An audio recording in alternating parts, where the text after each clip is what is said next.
বাংলাদেশের মানুষ আপনাদের কখনোই ক্ষমা করবে না।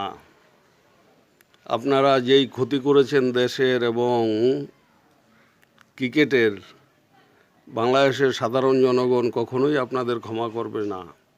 পাকিস্তানের কথায় নাচানাচি করে নিজেদের কত বড় সর্বনাশ করেছেন সেটা আপনারা বুঝতে পারছেন না।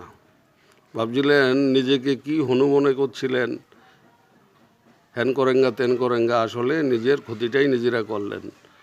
পরে বুঝতে পারবেন যখন পাবলিক আপনাদের ক্ষমা করবে না। যাই হোক, আর সমস্যা কি, পাকিস্তানে সাপোর্ট করবেন। আর কাউকে সাপোর্ট করার মতো না পেলে বলেছিলেন তো আপনারা যে কলা গাছের সাপোর্ট করব। ঠিক আছে, এখন আপনাদের ভরসা একমাত্র কলা গাছ, এছাড়া আর কার সাপোর্ট করবেন? কলা গাছই আপনাদের ভরসা। ভালো থাকবেন।